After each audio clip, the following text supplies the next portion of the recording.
Il Penseroso by John Milton. Hence, vain, deluding joys, the brood of folly without father bred, how little you bested, or fill the fixed mind with all your toys. Dwell in some idle brain, and fancies fond with gaudy shapes possess, as thick and numberless as the gay motes that people the sunbeams, or likest hovering dreams, the fickle pensioners of Morpheus' train. But hail, thou goddess, sage and holy, hail, divinest Melancholy, whose saintly visage is too bright to hit the sense of human sight, and therefore to our weaker view o'erlaid with black staid wisdom's hue. Black,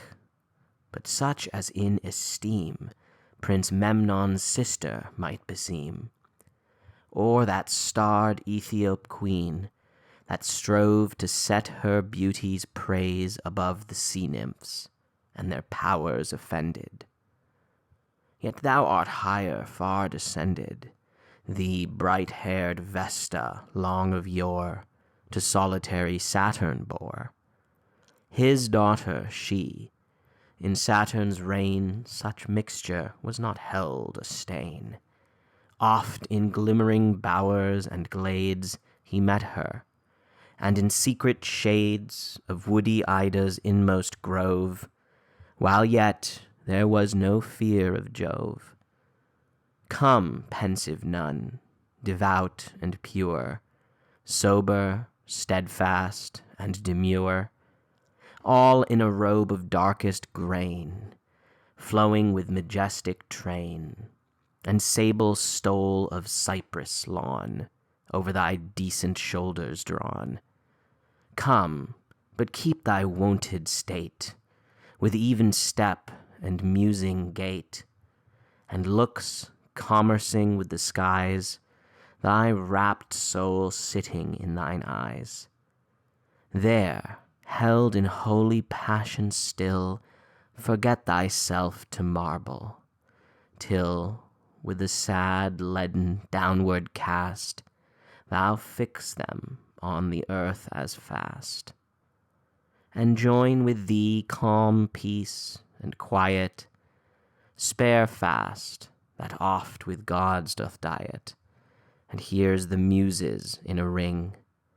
aye, round about Jove's altar sing. And add to these retired leisure, that in trim gardens takes his pleasure. But first, and chiefest, with thee bring him that yon soars on golden wing, guiding the fiery wheeled throne, the cherub Contemplation. And the mute silence hissed along, lest Philomel will deign a song in her sweetest, saddest plight, smoothing the rugged brow of night, while Cynthia cheeks her dragon yoke, gently o'er the accustomed oak. Sweet bird that shunnest the noise of folly, most musical, most melancholy. Thee, chantress, oft the woods among, I woo to hear thy evensong, and, missing thee, I walk unseen on the dry, smooth-shaven green, to behold the wandering moon, riding near her highest noon, like one that had been led astray through the heavens' wide, pathless way. And oft, as if her head she bowed, stooping through a fleecy cloud, oft on a plat of rising ground, I hear the far-off curfew sound over some wide-watered shore, swinging slow with sullen roar. Or, if the air will not permit, some still removed place will fit, where glowing embers through the room teach light to counterfeit a gloom, far from all resort of mirth, save the cricket on the hearth, or the bellman's drowsy charm to bless the doors from nightly harm.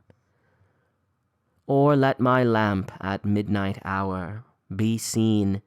in some high, lonely tower, where I may oft outwatch the bear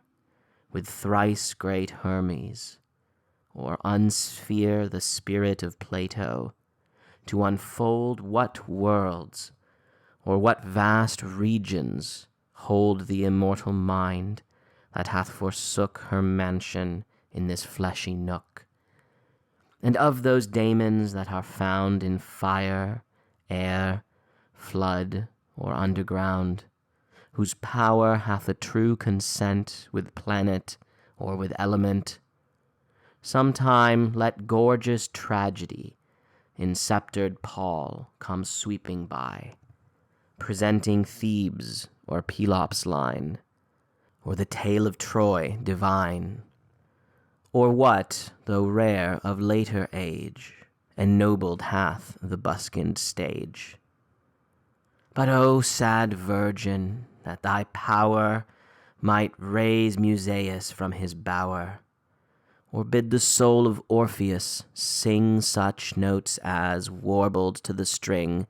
drew iron tears down Pluto's cheek, and made hell grant what love did seek. Or call up him that left half told the story of Cambuscan bold, of Campbell and of Algarsief, and who had Canacee to wife, that owned the virtuous ring and glass, and of the wondrous horse of brass, on which the Tartar king did ride. And if aught else, great bards beside, in sage and solemn tunes have sung, of tourneys and of trophies hung, of forests and enchantments drear, where more is meant than meets the ear.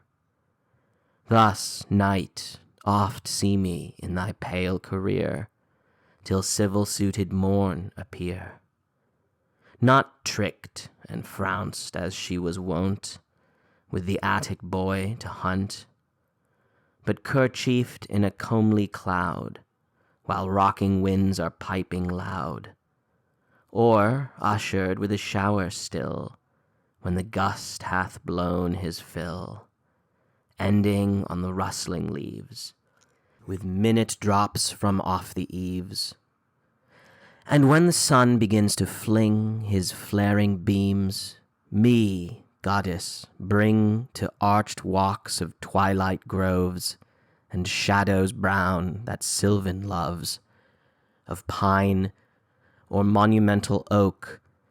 where the rude axe with heaved stroke was never heard the nymphs to daunt, or fright them from their hallowed haunt. There, in close covert by some brook, where no profaner eye may look, hide me from day's garish eye, while the bee with honeyed thigh, that at her flowery work doth sing, and the waters murmuring with such consort as they keep, entice the dewy feathered sleep, and let some strange mysterious dream wave at his wings in airy stream of lively portraiture displayed, softly on my eyelids laid. And as I wake, sweet music breathe, above, about, or underneath, sent by some spirit to mortals good,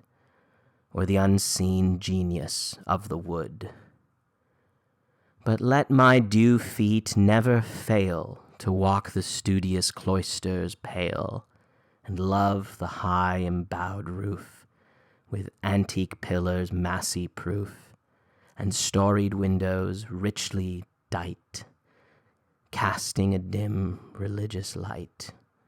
There let the pealing organ blow, to the full-voiced choir below, in service high, and anthems clear, as may with sweetness through mine ear dissolve me into ecstasies, and bring all heaven before mine eyes. And may at last my weary age find out the peaceful hermitage, the hairy gown and mossy cell,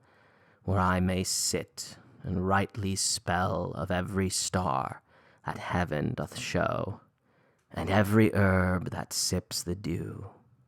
till old experience do attain to something like prophetic strain. These pleasures melancholy give, and I with thee will choose to live.